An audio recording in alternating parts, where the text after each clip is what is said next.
Speaker, I ask unanimous consent to revise and extend my remarks. Without objection. Thank you. I want to thank my friend Mr. Woodall for yielding me the time. I want to urge support for the rule and the underlying legislation. I'd be the first to tell you that this budget's not a perfect budget. Not all perfect budget, or excuse me, no budget is actually perfect, but it's a good budget. There's a couple issues that do concern me. As I addressed Mr. Ryan last night, I'm a little worried that we haven't dealt with the wildfire issue to my satisfaction, which disrupts the appropriating process within Interior, but he assured me that he recognized that was a problem. We were to work on it. I'm actually going to vote for Mr. Woodall's budget when I have the opportunity to do that. It's the most conservative approach on the floor, and I appreciate that. But I think we ought to stop and remember, without Paul Ryan, we wouldn't have the choices in front of us today.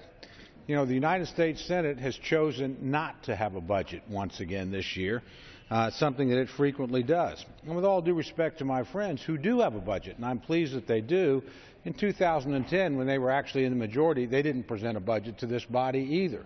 It's Paul Ryan that's forced us to confront the fiscal crisis that's facing the country and has actually put something on the table to deal with it. Now, you don't have to agree with everything in it, but it has a lot of virtues to it. The first virtue is it actually focuses on the #1 driver of the debt, and that's our unsustainable entitlement programs. We've made a lot of progress in the last few years in this body on a bipartisan basis in reducing discretionary spending. We're actually spending $165 billion less in the discretionary accounts than we were in 2008 when George W. Bush was President of the United States. I don't agree with all those reductions. I suspect my friends on the other side don't either, but that's a tangible contribution to reducing the deficit and moving us toward balance.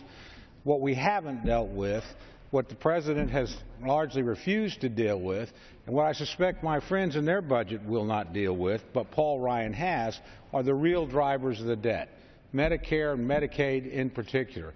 And there's an offer in there to sit down and deal seriously with Social Security as well. And until we do those things, and Paul Ryan has started us on the path to do them, we'll never bring the budget into balance.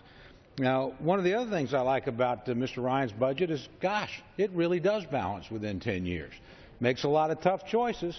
My friend Mr. Woodall actually gets there a little bit faster because he makes even tougher choices, but it balances. My friends on the other side, administration, haven't presented a budget that balances in 10 years or 20 years or 30 years or 40 or 50 or just draw the lines right on out to infinity. I don't think that's what the American people sent us here to do. But until somebody actually has the courage to do what Mr. Ryan's done, what Mr. Woodall has done, that's the situation the country is going to be in.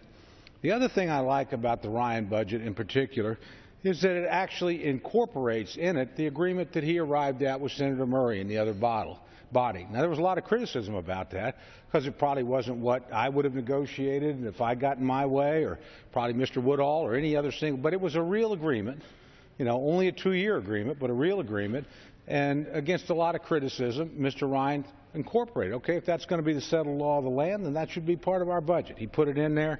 I'm proud of him for doing that. Finally, again, it reduces not spending, but the growth of spending. We're going to hear a lot of talk about slashes and not investments. If you actually look at the Ryan budget, federal spending still grows. It grows by about 3.5% a year. The difference is the Democratic alternative, or excuse me, the current course is like 5.2%. That's not a great deal of difference.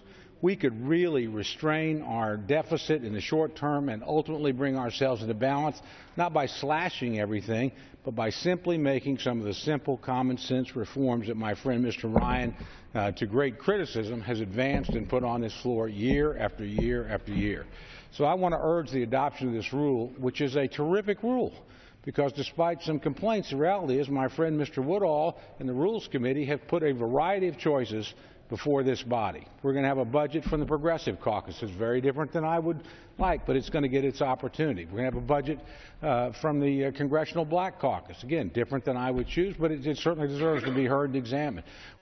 Mr. Woodall's budget. So we're going to have several choices before we get to Mr. Ryan's budget, any one of whom might win, might actually persuade people. But at the end of the day, we're going to have multiple choices because of this rule. And so it deserves to be dealt with because it does indeed open the process. At the end of the day, I suspect Mr. Ryan's budget will be the one that passes.